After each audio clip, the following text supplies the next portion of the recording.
सवालों से जवाब और जवाबों से सेहत का सफर लिए मैं डॉक्टर शालिनी सिंह सालूम के आप सभी का तहे दिल से स्वागत करती हूं आज के माय एक्सपर्ट डॉक्टर के Sunday special question answer session में, जहां हम आपकी सेहत से जुड़े सभी सवालों का जवाब देते हैं। कई बार ऐसा होता है कि हमने कोई सवाल हमारे दिमाग में आता नहीं है, बट किसी ने पूछा तो हमारे दिमाग में आता है कि अरे हाँ, ये तो हमें भी पूछना था, हम भी इसके बारे में नहीं जानते।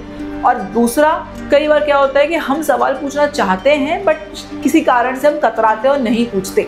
इन दोनों ही सिचुएशन में हमारा नुकसान हो जाता है। तो इसीलिए जो क्वेश्चन आंसर सेशन वाले वीडियो हमारे रहते हैं, मेरी आपसे सिर्फ इतनी रिक्वेस्ट है, मैंने हर क्वेश्चंस मेरा टाइमलाइन लगा के दिया हुआ है, आप एक बार सरसरी निगाह से देख लीजिए। जो क्वेश्चन आपको थोड़ा सा भी आपकी सेहत से जुड़ा हुआ लगता है या रेलेवेंट लगता है, उस क्वेश्चन को आप देख लीजिए। भले ही वो क्वेश्चन आपने न पूछा हो, पर हो सकता है कि उसका जवाब जानने में आप इंटरेस्टेड हो, इसलिए क्वेश्चन को मिस मत कीजिए। क्वेश्चन आंसर सेशन आप लोगों के लिए ही बनाया गया है, क्योंकि हमारा ये मानना है कि सवाल करना प्रगतिशील विचारधारा का एक सूचक होता है। आप जब सवाल करते हैं तो ये दर्शाते हैं कि आप सेहत के प्रति जागरूक हैं, और ऐसे में सही मार्गदर्शन आपको सेहतमंद, दीर्घायु और निरोगी बनाता है, जो माय एक्सपर्ट डॉक्टर पे हमारी हमेशा से कोशिश रही है। बस शुरू करने से पहले एक गुजारिश है आपसे कि अगर ये सेशन आपको अच्छे लगते हैं, सवाल जवाब का जो सिलसिला है, अगर आपको इससे कुछ फायदा पहुंचता है, आपकी सेहत इंप्रूव होती है, तो हमें प्रोत्साहित कीजिए। इस वीडियो को लाइक जरूर दीजिएगा और चाहने वालों के साथ ये वीडियो शेयर भी कीजिए। शायद उनके मन में कुछ सवाल हैं जिनके जवाब वो चाहते हैं और मे बी इन वीडियो से मिल जाए। और माय एक्सपर्ट डॉक्टर को ऐसी सेहतमंद जानकारी के लिए बिल्कुल सब्सक्राइब कर लीजिए। तो चलिए शुरू करते हैं आपके सवाल, माय एक्सपर्ट डॉक्टर के जवाब। तो जो सवाल हम लेने वाले हैं वो हार्ट रेट से रिलेटेड है कि हार्ट रेट अगर 80 के आसपास है तो ये अच्छी बात है या नहीं है। आई एम श्योर आप लोगों के दिमाग में भी ये सवाल अक्सर आता होगा कि हमारा जो हार्ट है वो हेल्दी है कि नहीं, हमें हार्ट अटैक या हार्ट की बीमारियों का रिस्क आने वाला है या नहीं। तो ये टॉपिक जो है आपके लिए बहुत जरूरी होने वाला है। सबसे पहले ये समझिए कि हार्ट रेट होता क्या है। तो जब हमारा हार्ट जो है, दिल जो है, वो धक धक धक धक धक धक धक धक करता है, तो ये 1 मिनट में कितनी बार धक धक कर रहा है, इसको हम बोलते हैं हार्ट रेट। आमतौर पे जो ये हार्ट रेट रहता है, ये 60 से 100 के बीच में रहना चाहिए एक एडल्ट के लिए। पुरुषों में और महिलाओं में थोड़ा बहुत डिफरेंस हो सकता है। 60 के नीचे है तो हम ब्रैडीकार्डिया बोलते हैं, जो एक प्रॉब्लम हो सकती है। 100 से ऊपर है तो हम टैकीकार्डिया बोलते हैं, जो एक प्रॉब्लम हो सकती है। पर बहुत सारी स्टडीज में ये माना गया है कि आपका हार्ट रेट एक्चुअली जितना कम आता है, मतलब 60 के जितने पास आता है, आपका हार्ट उतना मजबूत होता है। अमेरिकन हार्ट एसोसिएशन में एक स्टडी पब्लिश हुई थी, जिसके हिसाब से 70 से 75 के बीच में अगर आपके हार्ट रेट है रेस्टिंग हार्ट कंडीशन में, तो वो सबसे अच्छी मानी गई है। उससे जितना ऊपर जाता है आपका हार्ट रेट, उतना आपको हार्ट अटैक आने का रिस्क बढ़ जाता है। इसको फ्रेमिंगम हार्ट स्टडी में या तो फिर लैंसेट में लैंसेट जैसी बड़ी मेडिकल जर्नल में भी कुछ स्टडीज पब्लिश हुई थी, सब में ऑलमोस्ट यही बताया गया है। अब ऐसा क्यों है कि कम हार्ट रेट जो है वो स्ट्रॉन्ग हार्ट का सबूत होती है? देखिए मैं समझाती हूँ। आप लोगों ने एक हट्टा कट्टा आदमी देखा होगा। अब एक हट्टा कट्टा आदमी अगर एक पंच मारे तो सामने वाला बेहोश हो सकता है। वहीं एक कमजोर दुबला पतला आदमी है, उसको धाड़ धाड़ धाड़ धाड़ बहुत पंचेस मारने पड़ेंगे, तब सामने वाला बेहोश हो गया, गिर जाएगा। सिमिलरली आपका हार्ट अगर मजबूत है तो उसको पूरे शरीर में खून का दौरा या फेरा लगवाने के लिए कम मेहनत करनी पड़ती है, तो हार्ट रेट कम करने में उसका काम चल जाता है। पर अगर आपका हार्ट कमजोर है तो उसको बहुत बार धक धक करना पड़ेगा सेम काम करने के लिए। और दूसरा, अगर आपका हार्ट रेट ज्यादा है तो आपके हार्ट को काम भी बहुत करना पड़ रहा है। अब इमेजिन कीजिए कि आप ऑफिस जा रहे हैं, रोज अपना नॉर्मल काम करके घर वापस आते हैं, पर अगर लगातार हफ्ते भर या 10 दिन आपको ओवर टाइम करना पड़ जाए, तो आपको 8 घंटे की जगह 10-10, 12-12 घंटे अगर काम करवाया जा रहा है, तो आप वो नौकरी छोड़ देंगे। आपको ऐसा रहेगा कि इतना काम करने से तो अच्छा है कि मैं नौकरी छोड़ के दूसरी जगह काम करने चले जाऊं। आप फ्रस्ट्रेट हो जाओगे, बहुत थका हुआ फील करोगे, आप क्विट कर दोगे, बराबर। सिमिलरली अगर आप हार्ट को बहुत देर तक काम करवा रहे हो, ज्यादा काम करवा रहे हो, आपका हार्ट रेट ज्यादा रह रहा है लंबे टाइम तक, तो आपके हार्ट पे लोड बढ़ जाएगा और एक दिन वो भी क्विट कर देगा, और वो क्विट करेगा तो आपको हार्ट संबंधी बीमारियां हो सकती हैं। इसलिए आपका रेस्टिंग हार्ट रेट 70 या 75 के आसपास रहे तो ही अच्छा है। अब रेस्टिंग हार्ट रेट क्या होती है? जब आप कोई काम नहीं कर रहे हो, चुपचाप एक जगह पर आराम से बैठे हुए हो, निश्चिंत, उस समय पे आपका हार्ट जो काम कर रहा है उसको हम रेस्टिंग हार्ट रेट बोलते हैं। तो अगर आपको आपके घर पे आपकी रेस्टिंग हार्ट रेट चेक करनी है तो बेटर ये है कि सुबह उठने के आधा घंटे बाद एक जगह आराम से बैठ जाइए। बैठ के 4-5 बार लंबी सांस लीजिए, सांस छोड़िए, रिलैक्स हो जाइए। कॉफी चाय वगैरह कुछ मत पीजिए, कोई नाश्ता वगैरह भी मत कीजिए। यूरिन पास करके फ्री हो जाइए, एकदम रिलैक्स। और ऐसे टाइम पे ये 2 फिंगर आपके हाथ पर आप रखेंगे, रिस्ट के जस्ट 1 सेंटीमीटर पीछे, और आपको एक टप टप टप फील होगा, उसको फील करेंगे। और 1 मिनट में वो कितनी बार टप टप टप हो रहा है वो आप काउंट करेंगे। इसको कहते हैं रेस्टिंग हार्ट रेट। उसके बाद ये जो चार्ट अभी आपको आपकी स्क्रीन पर दिख रहा है, आपकी एज और आपके जेंडर के हिसाब से, मतलब क्या मेल या फीमेल हो या आपकी एज ग्रुप कहाँ आती है, उसके हिसाब से आप चार्ट में देखो कि आपकी जो हार्ट रेट आपने काउंट की है वो कहाँ आ रही है। वेरी हेल्दी में आ रही है, हेल्दी में, एवरेज हेल्दी में, पुअर हेल्थ पे आ रही है, वो आपको दिख जाएगा, आपको समझ में आ जाएगा आपकी हार्ट रेट कैसी है। तो ये तो एक तरीका हो गया आपकी हार्ट की हेल्थ चेक करने का। और भी कुछ तरीके होते हैं जिसको मैंने डिटेल में एक वीडियो में समझाया हुआ है। तो अगर आपको घर में बैठ के बिना एक भी पैसा खर्चा किए अपनी हार्ट की सेहत को समझना है तो ये वीडियो आप देख लीजिए और इसको फॉलो कीजिएगा। चलिए अब अगला सवाल जो है फर्मेंटेड फूड से जुड़ा हुआ है। फर्मेंटेड फूड्स हमारी सेहत के लिए कितना अच्छा होता है, इसमें मैंने एक शॉर्ट बनाया था जिसके रिलेशन में लोगों ने ये सवाल पूछे हैं। सबसे पहले तो हम ये समझते हैं कि फर्मेंटेड फूड एक्चुअली होता क्या है। कोई भी खाने की चीज जो होती है, जब हम उसको थोड़ा सा पानी डाल के या भिगो के कुछ टाइम के लिए रख देते हैं ताकि उसमें यीस्ट या बैक्टीरिया, जो हेल्दी बैक्टीरिया होते हैं, हेल्दी यीस्ट होते हैं, वो जब डेवलप होने लग जाते हैं तब उस प्रोसेस को हम फर्मेंटेशन कहते हैं।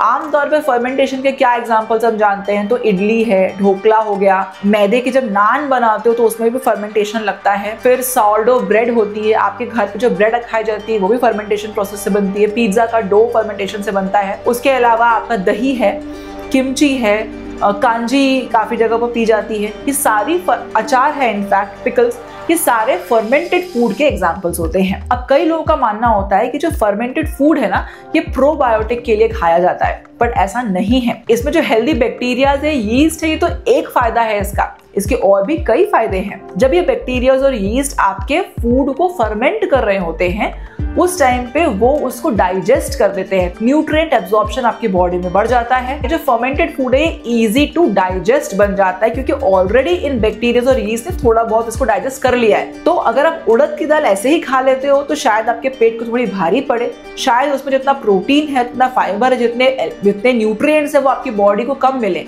पर उसी को अगर आप इडली बनाकर खाते हो तो वो पचने में भी आसान होती है, उसके न्यूट्रिएंट्स भी आपकी बॉडी में ज्यादा मिलेंगे। इसका और क्या फायदा होता है, तो इन फर्मेंटेड फूड्स में जो स्ट्रैंड्स रहते हैं, फाइबर स्ट्रैंड्स रहते हैं, वो आपके पेट में प्रीबायोटिक का काम करते हैं। अब ये प्रीबायोटिक क्या होता है, ये आपके पेट के जो हेल्दी बैक्टीरियाज होते हैं ना, उसको सेहतमंद बनाते हैं। तो जो फर्मेंटेड फूड है ये बेसिकली आपके पेट के गट बैक्टीरियाज के लिए हेल्दी खाना होता है। तो किसी सज्जन ने एक सवाल किया था कि जो फर्मेंटेड फूड होता है उसको आप हीट करते हो, जैसे इडली ढोकला बना रहे हो तो आप हीट कर रहे हो तो इसके बैक्टीरियाज तो मर जाने चाहिए। इस केस में फर्मेंटेड फूड जो है हम लोग प्रोबायोटिक के लिए खा ही नहीं रहे हैं। इडली ढोकला ये सब आप इसलिए खा रहे हो क्योंकि उसमें प्रीबायोटिक मिल रहा है जो आपके पेट के लिए अच्छा है, प्लस वो खाने के लिए थोड़ा सा हल्का फुल्का है, आपके पेट के लिए इजी टू डाइजेस्ट है, प्लस उसमें न्यूट्रिएंट एब्जॉर्प्शन आपकी बॉडी में अच्छा हो रहा है। This is the reason why you are eating idli dhokla वगैरह। अगर आपको प्रोबायोटिक चाहिए, मतलब आपको बैक्टीरियाज चाहिए आपके पेट के लिए,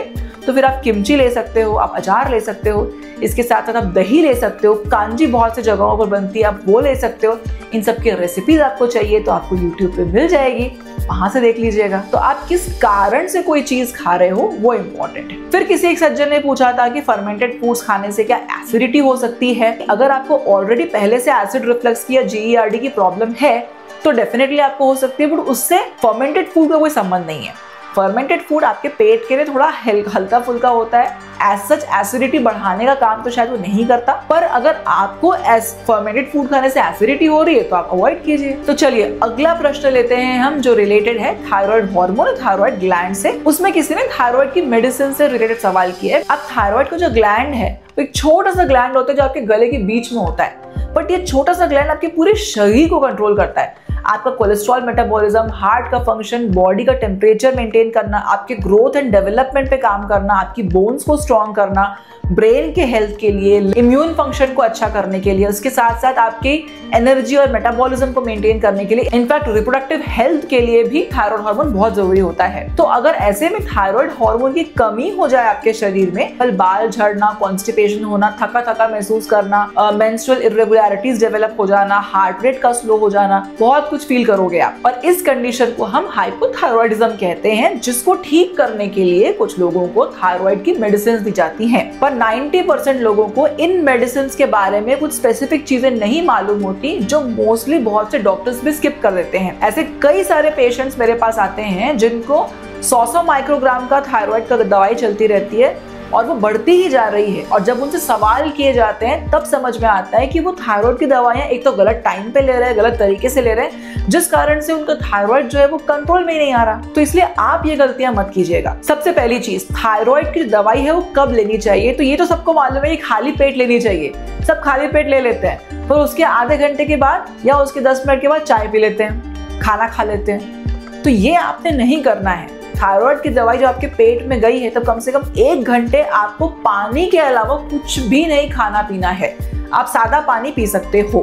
अगर इसके अलावा कुछ भी खाओगे पियोगे तो थायराइड की दवाई का एब्जॉर्प्शन आपकी बॉडी में कम होगा और आपकी दवाई बढ़ती जाएगी। दूसरा, अगर आप एंटासिड लेते हो फॉर एनी रीजन, तो आपको थायराइड की गोली और एंटासिड के बीच में 1.5 घंटे का फर्क रखना चाहिए। तीसरा, कोई भी कैल्शियम रिच फूड जैसे कि दूध, दही, पनीर, इस तरह के कुछ चीज खाने की चीजें हैं, या तो फिर आप अगर सप्लीमेंट्स ले रहे हो कैल्शियम के, तो उसमें और थायराइड की मेडिसिन में कम से कम 4 घंटे का फर्क होना जरूरी है। चौथा, अगर आप आयरन सप्लीमेंट्स या आयरन रिच फूड ले रहे हो जैसे कि पालक हो गया, जागरी या गुड़ हो गया, पोमेग्रेनेट है, इस तरह की चीजें हैं, तो भी आपको कम से कम 4 घंटे का गैप रखना है थायराइड की दवाई और आयरन की दवाई में। और एक मजेदार बात बताऊं, एंटासिड्स, कैल्शियम की दवाई, आयरन की दवाई, इन तीनों में भी गैप होना जरूरी है। तो बहुत से लोगों को मैंने देखा है कि धड़ धड़ एक साथ सारी दवाइयां खा जाते हैं और कोई दवाई ठीक से काम नहीं करती। तो ऐसा मत कीजिए। थायराइड की दवाई लेने के 1 घंटे के आसपास आपको कॉफी, चाय या कोई भी कैफेनेटेड ड्रिंक नहीं लेनी है। छठवा, जो डिफरेंट ब्रांड्स के थायराइड के हार्मोन्स रहते हैं उस पर स्विच मत कीजिए। ऐसा करने से एफिशिएंसी जो है वो वैरी कर सकती है, आपकी बॉडी पर उनका इम्पैक्ट अलग अलग पड़ सकता है। तो डॉक्टर से पूछने के बाद आप ब्रांड चेंज करेंगे, नहीं तो सेम ब्रांड का आप चालू रखेंगे। सातवां, अगर आपको रिसेंटली थायराइड डिटेक्ट हुआ है या आपकी थायराइड की मेडिसिन अभी अभी बदली गई है, तो आपको 3-3 महीने में थायराइड के टेस्ट करने चाहिए।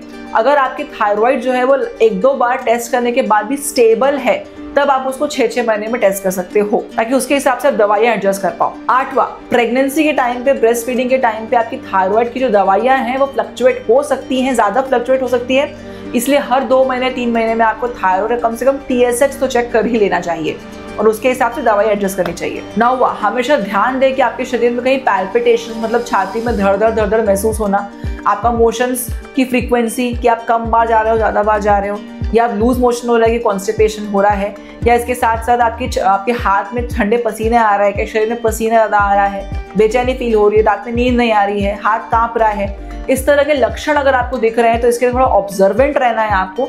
और अगर ऐसा कुछ दिख रहा है तो डॉक्टर्स को जो बताइए, हो सकता है कि आपकी थायराइड की रिक्वायरमेंट बढ़ गई हो या कम हो गई हो, वो एडजस्ट करके देंगे। और 10वां, सबसे ज्यादा जरूरी है कि लाइफस्टाइल और डाइट पे ध्यान दीजिए। कुछ चीजें होती हैं जो गाइट्रोजेनिक होती है, मतलब आपकी थायराइड की रिक्वायरमेंट को बढ़ा देंगी। फॉर एग्जांपल क्रूसीफेरस वेजिटेबल्स है, जैसे कि फूल गोभी, पत्ता गोभी है, सोया प्रोडक्ट्स, तो इन सबको आपको खाना कम करना चाहिए, अवॉइड करना चाहिए। इसके अलावा कुछ खाने की चीजें होती है जो आपके थायराइड को हेल्दी रखती हैं, जैसे कि अंडा है, दूध के प्रोडक्ट्स हैं, इनका कंजम्पशन आपको थोड़ा बढ़ा देना चाहिए। कुछ एक्सरसाइज हैं जो आपके थायराइड ग्लैंड के लिए बहुत अच्छी होती हैं, जैसे मत्स्यासन है, उष्ट्रासन है, काफी सारी और भी एक्सरसाइजेस हैं। ये सब अगर आपको डिटेल में समझना है कि कौन सी ऐसी एक्टिविटीज हैं, खाने पीने की चीजें हैं जो आपके थायराइड को हेल्दी रख सकती हैं, तो आपको मैं एक वीडियो सजेस्ट करूंगी जो मैंने डिटेल में बनाया हुआ है, उसका लिंक मैं डिस्क्रिप्शन में दे दूंगी, आप वो जरूर देखिएगा, आपको उससे बहुत फायदा होगा। तो अगला सवाल है, किसी ने पूछा था कि घी कॉफी जो है वो डायबिटीज के लोग क्यों नहीं ले सकते।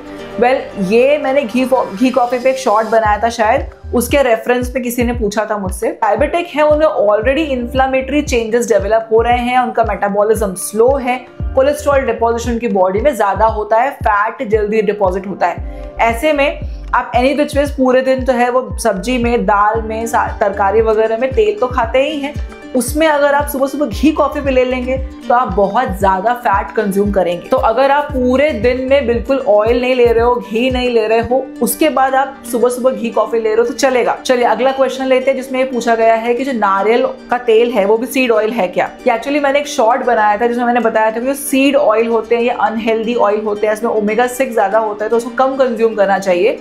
तो उसके रेफरेंस में सरोज जी ने पूछा था। वेल सबसे पहले तो Saroj ji I am extremely sorry कि लास्ट वीडियो में भी आपने सवाल किया था बट मैं उसका जवाब आपको दे नहीं पाई थी उस वीडियो में, इसलिए आज के वीडियो में मैं आपको इसका जवाब देती हूँ। एक्चुअली जो नारियल का तेल है वो नारियल से निकाला जाता है और वो एक फल है, वो सीड वाले कैटेगरी में नहीं आता है। सीड वाले कैटेगरी में आपके सनफ्लावर सीड्स जो हो गए, मस्टर्ड जो हो गए, ये सारे सीड ऑयल हैं। सो अगला क्वेश्चन है कि नमक के पानी में पैर डुबोने से कोई नुकसान तो नहीं है, क्या ये सेफ है? हल्का गुनगुना पानी है, उसमें नमक डाल के अगर आप पैर डाल के बैठते हो तो इसमें आपको थोड़ा रिलैक्सिंग लग सकता है। पैर में जो लैक्टिक एसिड वगैरह जमा होते हैं बहुत चलने फिरने के कारण, मसल यूज के कारण, वो डिजॉल्व होने में मदद मिल सकती है। तो अगर आपको इससे अच्छा फील हो रहा है, सूजन उतर सकती है, कुछ लोग ऐसा बोलते हैं, स्वेलिंग कम हो जाती है, तो अगर आपको अच्छा लग रहा है तो आप कर सकते हो, डेफिनेटली इसमें कोई मना ही नहीं है। पर अगर आपके पैर में कोई घाव है और आपने नमक के पानी में पैर डाल दिया तो बहुत जलेगा, क्योंकि एक कहावत है ना कि जले पे नमक मत छिड़को या घाव पे नमक मत छिड़को, एग्जैक्टली वैसा। तो ऐसे अगर आपको चोट वगैरह लगी है तो मत कीजिए, आपको कोई तकलीफ हो रही है तो मत कीजिए, अदरवाइज इसमें कोई नुकसान नहीं है, आप बिल्कुल गर्म पानी में पैर डाल के बैठ सकते हो। सो इस हफ्ते मुझे जो सवाल मिले थे मैंने उन सभी के जवाब आपको आज के वीडियो में दे दिए हैं। मुझे उम्मीद है आप सबको मजा आया होगा, बहुत कुछ नया जानने को मिला होगा। अब फटाफट से अगले वीडियो के लिए जो भी आपके मन में सवाल है वो डाल दीजिए कमेंट बॉक्स पर, मैं आपको डेफिनेटली उसका आंसर दूंगी, क्योंकि आपकी सेहत माय एक्सपर्ट डॉक्टर की प्रायोरिटी है। तो चलिए अगले क्वेश्चन आंसर सेशन में फिर से आप लोगों से मुलाकात होगी, आप लोगों के इंटरेस्टिंग हेल्दी क्वेश्चंस के साथ में। तब तक के लिए नमस्कार।